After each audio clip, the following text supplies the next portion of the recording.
একে একে আমাকে বাঁশি বাজারে বেত্রাঘাত দিলেও আমি নামকে ছাড়তে পারবো, ও নামকে ছাড়বে না। এই কে আছিস, ওকে বেঁধে নিয়ে একে একে বাঁশি বাজারে বেত্রাঘাত দিবি। যত সময় পর্যন্ত প্রাণ না যাবে তত সময় পর্যন্ত যদি ওকে না মারতে পারো তাহলে তোমাদেরকে গর্দান দেওয়া হবে।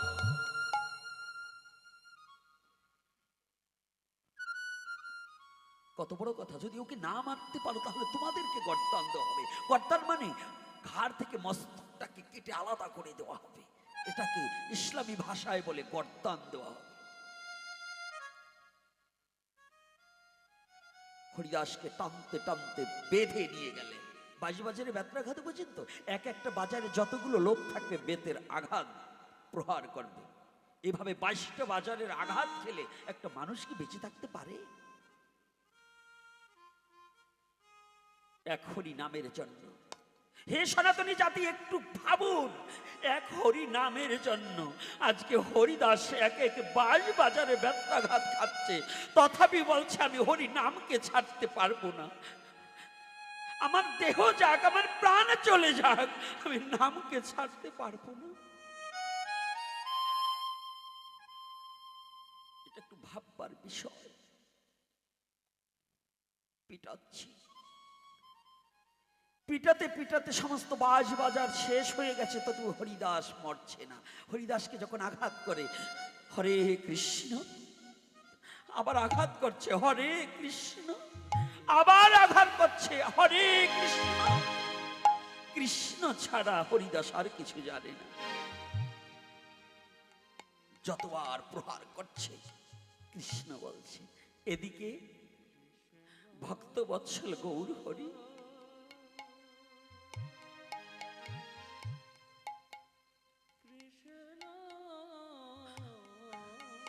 ভক্তবৎসল গৌর হরি আমার অনন্ত কোটি ব্রহ্মাণ্ডের সমস্ত নিয়ন্ত্রক।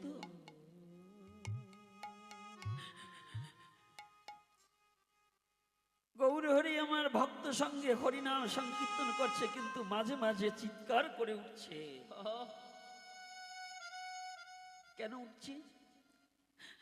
ওই দেহখানা, হরিদাসের যে দেহখানা, ওই দেহখানা তো গৌর চরণে সমর্পণ করে দিয়েছে। ওই দেহখানা তো হরিদাসের নেই। যতবার বেত্রাঘাত করছে ওই বেত্রাঘাত গিয়ে আমার গৌর হরি রঙ্গে আঘাতে লাগছে, আমার গৌরী রঙ্গে আঘাতে লাগছে।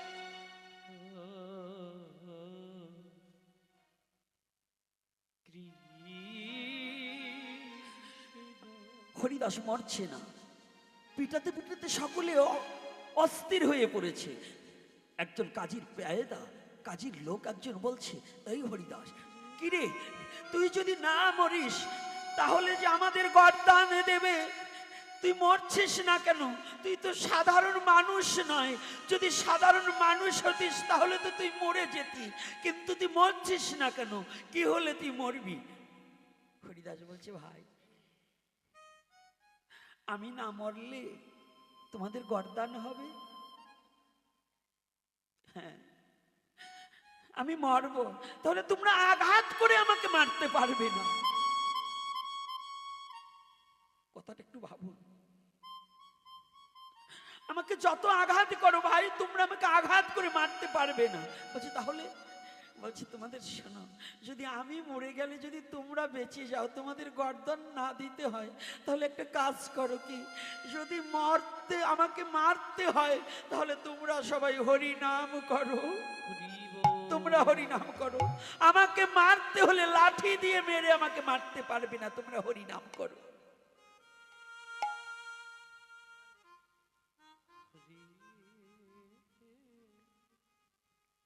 হরিনাম করলে তুমি মরে যাবে? হ্যাঁ, হরিনাম করলে মরে যাব। কাজীর লোক যারা ছিল বলছে, তো হরিনাম করবো কি করে? যে হরিদাস 3 লক্ষবার নাম জপ করতেন, কিভাবে 3 লক্ষবার সম্ভব?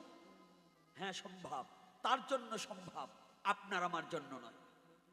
হরিদাসের জন্য সম্ভব। কি করে? কায়িক বাচিক মানসিক 3 প্রকারে নাম জপ করতেন। কায়িক বাচিক মানসিক। হরিদাস নিজে নিজে নাম করছে, বলছে ভাই আমি যে নাম করছি তোমরাও নাম করো, এই নাম করলে আমি নামের মধ্য দিয়ে মরে যাব। কি করে জানো? হরে কৃষ্ণ হরে কৃষ্ণ কৃষ্ণ কৃষ্ণ হরে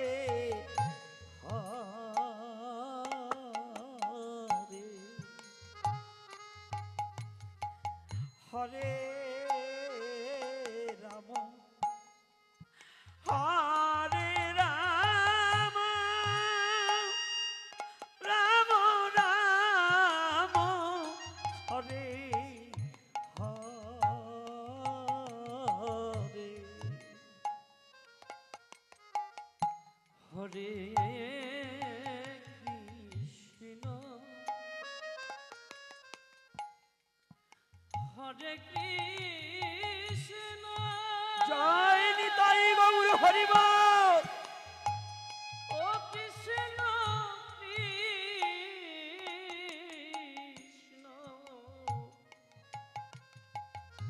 হরে হরে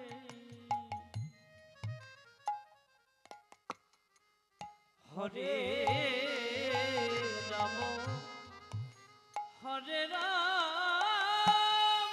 বেশ সবাই প্রাণ খুলে হরি নাম করি, মনের দুয়ার খুলে দিয়ে ও রাম রাম হরে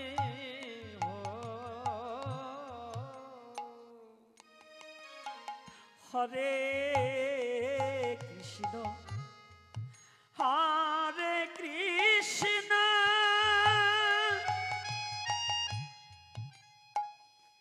কৃষ্ণ কৃষ্ণ হরে হরে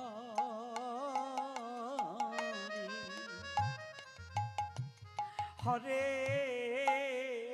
রাম হরে রাম রাম রাম হরে হরে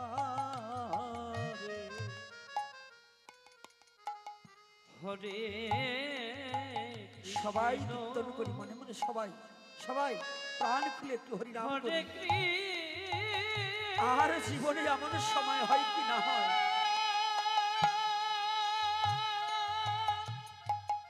ও কৃষ্ণ কৃষ্ণ হরে হরে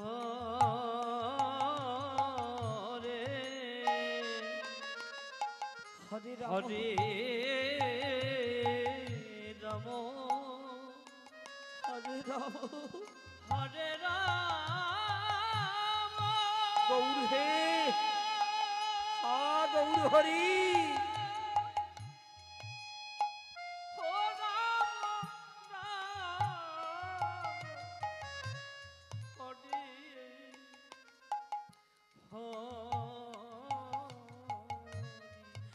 হরে কৃষ্ণ হরে কৃষ্ণ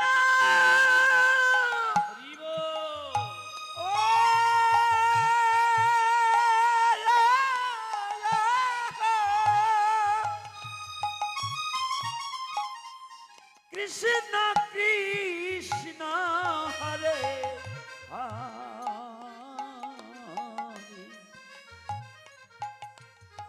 হরে রাম হরে রাম রাম রাম হরে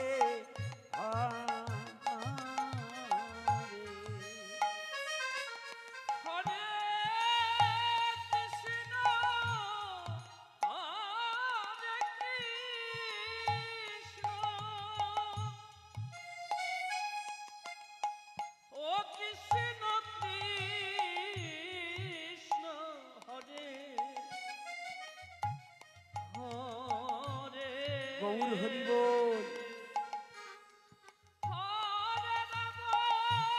জয় শ্রী রাধে শ্যাম।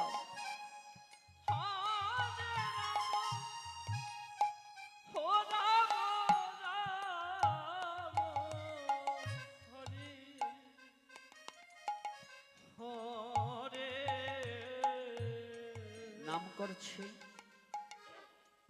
যখন কাজীর লোকেরা নাম করছে, হরিদাস নিজেও নাম করছে। নাম শ্রবণ করিতে করিতে হরিদাসের ভাবাবেশে এমন বাহ্য জ্ঞান হারিয়ে যেন পড়ে গিয়েছে, যেন দেহে আর প্রাণ নেই। হরিদাস যখন এমন নিথরে দেহখানা পড়েই আছে, সমস্ত কাজীর লোক ভাবছে হরিদাস বোধহয় মরে গিয়েছে, আর তোই আমাদের বিপদে গেল, আর তোই আমাদের গর্দানে হবে না, হরিদাস তো মরে গিয়েছে। তাহলে কি করা যায়? এই হরিদাস তো মরে গিয়েছে। দুই দলে টানাটানি করছে, বলছে এই কি এক কাজ কর, কি হিন্দুরা বলছে ও তো হরিনাম করেছে, ওকে আমরা পুড়িয়ে ফেলবো। মুসলমানরা বলছে না না, ও তো আমাদের মুসলমানের ঘরের ছেলে, ওকে আমরা কবর দেব। দুই দলে যখন টানাটানি বাজছে, দেখছি দ্বন্দ্ব বেজে গেছে। একজন বলছে এই দাঁড়া, কি ও হিন্দু না মুসলমানও না? বলছে কেন? বলছে ও মুসলমানের ছেলে, হরিনাম করছে, হিন্দু হয়ে গেছে, তাহলে ওকে কবরও দেওয়া যাবে না, মাটিও দেওয়া যাবে না। এক কাজ কর, বলছে কি ওই গঙ্গার জলে ফেলে দে। রাধে রাধে জয় নিতাই গৌর হরি বল। কি বলছে গো? গঙ্গার জলে ফেলে দে। হরিদাস কিন্তু মরেনি। গঙ্গার স্রোত বহিছে দক্ষিণ দিকে, কিন্তু মহাপ্রভু তো উত্তরে বসে আছে। আজকে হরিদাসকে যখন ফেলে দিয়েছে, মা গঙ্গার আনন্দে ধরছে না হরিদাসের মতো ভক্তকে পেয়ে। মা মকর বাহিনী গঙ্গা আনন্দে হরিদাসকে পেয়ে, তার বক্ষে পেয়ে, ভক্তকে পেয়ে আজকে মায়ের আনন্দে ধরছে না। আজকে হরিদাসের নিথর দেহখানা উজানের দিকে চলেছে। রাধে রাধে কৃষ্ণ ভজন বোঝে কয়জন? কথাটা বুঝতে পেরেছেন? ভাটিতে যায় না বাবা, একটা জিনিস স্রোতে ছেড়ে দিলে কোন দিকে যায়? হ্যাঁ, স্রোতের মুখে দক্ষিণে চলে যায় না? হরিদাসের দেহখানা দক্ষিণে যাচ্ছে না, কোন দিকে যাচ্ছে? উজানে যাচ্ছে। এরও দুটো কথা আছে গো। ভজনানন্দী দেশে কি বলছে? যারা সংসারী জীব, আজকাল তো এই যে নিত্যানন্দ প্রভুকে নিয়েও চলছে কথা। কি বলবো, দুঃখের কথা বলবার চাই না, তথাপি আসে, কিচ্ছু বলবো না। তবে শুনুন, একেবারে বলবো না তাও না, ওই হরিদ্বারও দ্বার আর গুজ্জদ্বারও দ্বার, এই দুই দ্বারে এক জায়গা করা যায় না। নিত্যানন্দের সাথে পৃথিবীতে কারো সাথে তুলনা হবে না। এই জন্য নিত্যানন্দ দুখানা বিয়ে করেছে বটে, কিন্তু নিত্যানন্দ প্রভুর কি বলছে? দক্ষিণ দেশে না যাইবে কদাচিতে, গেলে প্রমোদ ঘটিবে, মানে দুঃখ ঘটিবে। এই যে নিজের দেহের তত্ত্বটা অবলোকন করে নিত্যানন্দ তত্ত্ব, 8খানা সন্তান হওয়ার পরেও তিনি পূর্ণ কুম্ভ ছিলেন। কি করেছিলেন? এই তত্ত্ব বুঝতে হলে একজন সৎ শিক্ষাগুরুর প্রয়োজন আছে। এখন তো অনেকে শিক্ষাগুরু বলে কি জানেন? কি যে একটু পূজা পার্বণ শিখায়, একটা তুলসী দোয়া শিখায়, ওই জন্য শিক্ষাগুরু হয় না। তত্ত্বের গুরুই আলাদা। সে যারা সংসারী জীব হোক আর সন্ন্যাসী হোক, নিজেকে যে রক্ষা না করতে পারে তার কোনো মূল্য নাই। এই নিজেকে রক্ষণাবেক্ষণ করার জন্য যে অব্যয় তত্ত্ব জানিয়ে দেয়, এটাকে শিক্ষাগুরু বলা হয়। এজন্য শ্রীমদ্ ভগবদ গীতায় বলছে, দেহ হচ্ছে কি ক্ষেত্র, আর ক্ষেত্রজ্ঞকে ওইটা সম্বন্ধে যিনি বিশেষ করে জানেন, শুধু জানলে হবে না, বিশেষ করে জানা, তিনি হচ্ছে ক্ষেত্রজ্ঞ। তো তদ্রূপ নিত্যানন্দ প্রভু ছিলেন ক্ষেত্রজ্ঞ, যিনি নিজে এই তত্ত্ব সম্বন্ধে অবগত ছিলেন। এজন্য নিত্যানন্দ প্রভুর সাথে পৃথিবী কারো তুলনা হবে কি? রাধে রাধে হবে? এজন্য সংসার করলেই, ওই 2-3 বিয়ে করলেই নিত্যানন্দ হওয়া যায় না। করি মানা, এগুলো কেউ ভুলেও আমরা যেন বলি না, এতে আরো অপরাধ হয়, এতে আরো ভজন নষ্ট হয়ে যায়, মনুষ্যত্ব ক্ষুণ্ণ হয়ে যায়, এতে পশুত্ব জনিতে প্রাপ্তি হতে হবে। এজন্য এই সমস্ত তত্ত্ব আমরা না বলাই বাঞ্ছনীয়। এজন্য এখানে আলোচনা করব না। তাহলে আজকে হরিদাসের নিথর দেহটা কোন দিকে যাচ্ছে? উজিয়ে যাচ্ছে। উজান বোঝেন তো? কি উজানু বোঝেন তো? স্রোতের গতিতে উল্টো দিকে যাওয়া, বিপরীতে যাওয়া, তাকে বলে। এজন্য চণ্ডীদাস কি বলছে? রসিক প্রেমিক কবি চণ্ডীদাস কি বলছে? চণ্ডীদাসের পদ না গাইলে লীলা কীর্তন গাওয়া যাবে না। হ্যাঁ, যাইবে উত্তরে, বলিবে দক্ষিণে, দাঁড়াইবে পূর্ব মুখে, গোপন কথা রাখিবি গোপনে, তবে তো থাকিবি সুখে। কথাটা বুঝতে পেরেছেন? লীলা কীর্তনীয়রা আজকাল তো লীলা কীর্তন করে, কয়েকজনে ভজন করে লীলা কীর্তন করে। আজকে লীলা কীর্তন ফ্যাশন হয়ে দাঁড়িয়ে গেছে। খালি যত ড্যান্স পারে, ওই যুবতী সেমনি ঠেমনি দুই সাইডে আসলি পরে ড্যান্স দিলে পরে আরে বুড়ো করে হা করে তাকাইতায়, দাঁত পরিয়ে গেছে ওই শয়তানগুলো। আরে ড্যান্স খুব ভালো দেখে। লীলা কীর্তন কি ড্যান্সের কীর্তন নাকি? লীলা কীর্তন কি ড্যান্সের কীর্তন? ওটা ভজনের কীর্তন, স্মরণের কীর্তন। ওটা ড্যান্সের কীর্তন নয়, বাউল গান গাওয়া কীর্তন নয়। লীলাটা হচ্ছে, আজকাল লীলা কীর্তন গাবার গেলে শিল্পী বাউল গান গায় 6 খান। অধিকাংশ শিল্পীরা, সবাই গায় তা নয়। কষ্ট পাচ্ছেন নাকি? আর অন্যা যে এক আসরে কয়বার পাল্টায় উত্তরীয়, ওরে বাবা রে বাবা, ফ্যাশনের উপরে ফ্যাশন। কীর্তন শুনেছি রাধারানী, গৌরীশঙ্কর বঙ্গোপাধ্যায়, তাদের এত উন্না টুন্না লাগতো না। বড় রাধারানী কীর্তন, যে এই যে নবদ্বীপে যে বড় ঘাটে যে মন্দিরটা, রাধারানীর যে কীর্তন শুনেছেন, যারা শুনেছেন, কি বাবা না মিথ্যা বলছি বলুন? তারাই অত ড্যান্স ফ্যান্স করতো না, দাঁড়িয়ে কীর্তন করতো, নয়নের জলে বক্ষ প্লাবিত হয়ে যেত। আর এখন কি ড্যান্স ছাড়, কীর্তন নেই। কীর্তন এখন উঠে যাচ্ছে, ওই 2-1 টুকটাক গাচ্ছে, তাছাড়া উঠে যাচ্ছে। এজন্য চরণ ধরে করিমানা, এই যারাই কীর্তন দেবেন, কীর্তনীয় কমিটি হোক আর ভক্তই হন, ড্যান্সারের ড্যান্স দেখে কোনোদিন ভগবত ভজন উপলব্ধি করা যায় না। তাহলে ভগবত ভক্ত ভজন উপলব্ধি করতে হলে দুজন বৈষ্ণব যখন থাকে, যখন লীলার স্মরণ করে, লীলাটা হচ্ছে স্মরণের বিষয়। এই অষ্টকালীন লীলাটা কি স্মরণ ভজন নয়?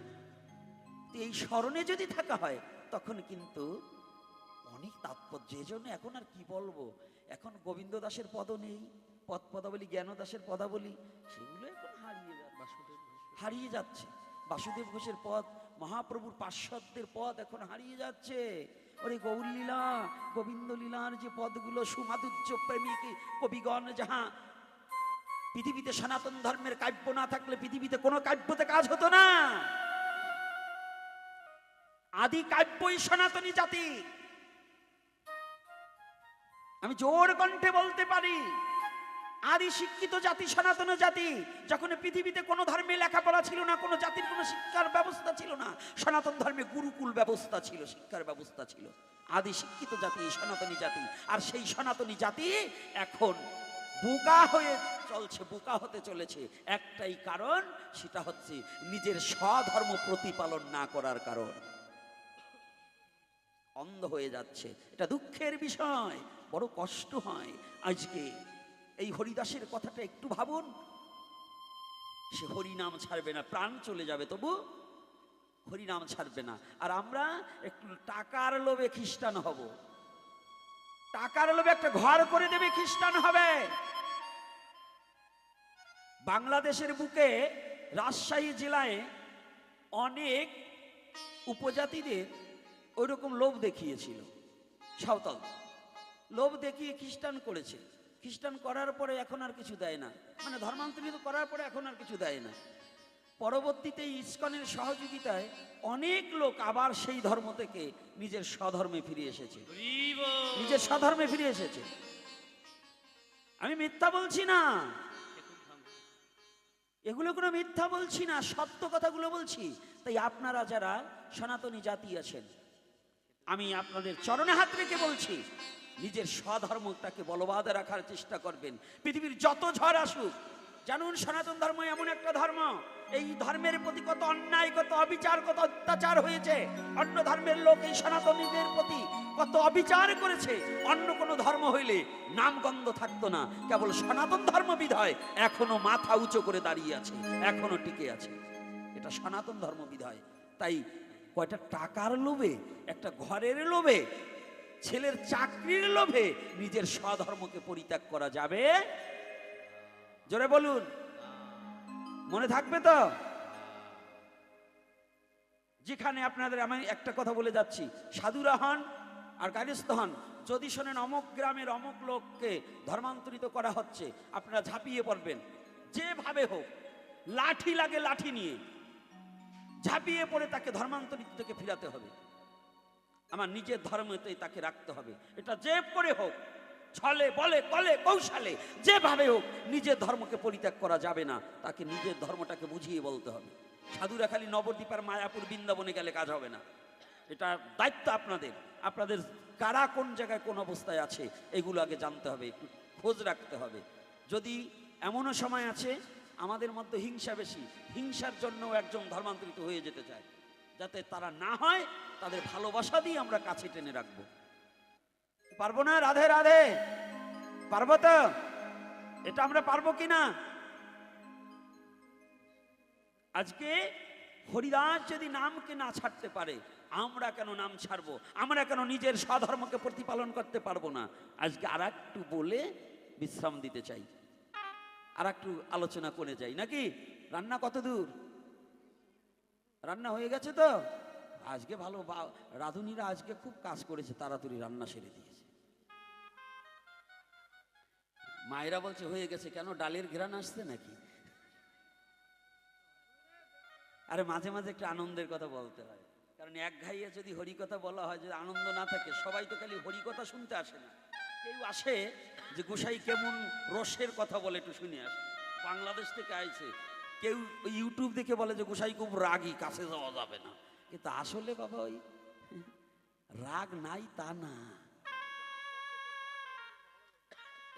আমাদের দেশের ভাষা বললে বুঝতে পারবেন না তো, এই জন্য আপনাদের সাথে মিলিয়ে ঝিলিয়ে একটু বলি। আরে জাতি ভাষা কি ছেড়ে দেওয়া যায়? ওটা থাকবেই, ওই বাংলা গন্ধ গায়ে আছেই গো বাবা। যতই বলতে চাই আপনাদের মতো হবে না, তবু চেষ্টা করি কাক হয়ে ময়ূরের মতো একটু সাজতে চাই। হ্যাঁ, কাক হয়ে একটু ময়ূরের মতো সাজতে চাই, এটাই। তবে যে কথাটা বলছি হরি কথার মধ্য দিয়ে, এই যে যেখানে যে কথাটা, এইবার যে কথাটা আসছে, একটু বুঝতে চেষ্টা করতে হবে আমাদের। শুধু এসে শুধু আন কথা শ্রবণ করলে কাজ হবে না, কথাটা হৃদয়ঙ্গম করতে হবে। আজকে হরিদাসের নিথরে দেহটা বিপরীত দিকে ছুটে চলছে, ভাটিতে নয়, স্রোতের অভিমুখী নয়, বিপরীত দিকে। উঠলেন কোথায়? যেখানে মহাপ্রভু রয়েছে। হরিদাস গেলেন। সংক্ষিপ্ত, আর বেশি বাড়াবো, কারণ দূর দূরান্ত থেকে ভক্তরা এসেছে। আমার বাবা কত কষ্ট করে এক জায়গায় পাঠ সেরে এসেছে, হয়তো এক জায়গায় পাঠ কীর্তন ছিল, কারণ সাধুরা তো বসে খায় না। আমি তো আলসে মানুষ, তাই আপনাদের বাড়ি বসে বসে খালি শুধু এই আমার পঞ্চানন বাবার চাল ডাল নষ্ট করছি দুদিন। হ্যাঁ, আলসে মানুষ তো, খাওয়া পেলে আর সারি না। যাক, রাধে রাধে। তো এইবার দেখুন, যখন উঠেছে মহাপ্রভু দূরে, হরিদাস ধীরে ধীরে গিয়েছে। সংক্ষিপ্ত, ভক্ত ভগবানের একটু মিলন ঘটিয়ে দিই, কারণ ফাঁকা রাখলে হবে না। লীলার মধ্যে এমনও কেউ স্মরণে আছে, হয়তো আমি কথা বলছি, কেউ স্মরণ করছে, তাই ভক্ত আর ভগবানের একটু মিলন দিয়ে দেই। ভক্ত দূরে থাকবে কেন, ভগবানের কাছে যাক। তো যখনই হরিদাস গিয়ে উপনীত হয়েছে, হরিদাস দূর হতে যখন একটু কাছে গিয়েছে, হরিদাস নাম করছে, অহর্নিশি নাম করছে, চৈতন্যতা প্রাপ্ত হয়েছে। কিন্তু নাম করলে কি হবে? হঠাৎ করে দেখতে পায় আমার মহাপ্রভুর কোমল অঙ্গ দিয়ে, পৃষ্ঠদেশ দিয়ে যেন রুধির ধারা ধারছে।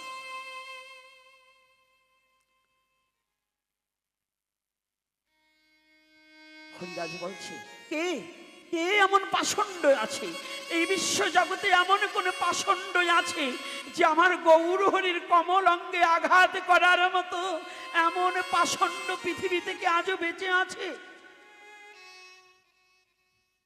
প্রভু, প্রভু, একে আপনার পৃষ্ঠদেশে কে আঘাত করেছে? এমন পাষণ্ড কে আছে আপনি বলুন। হরিদাস, তুমি থামো। এটা কেউ আঘাত করেনি, এটা আমার ভক্তের দেওয়া উপহার, আমার পৃষ্ঠদেশে আমি গ্রহণ করেছি। এটা আমার ভক্ত আমাকে দান করেছে।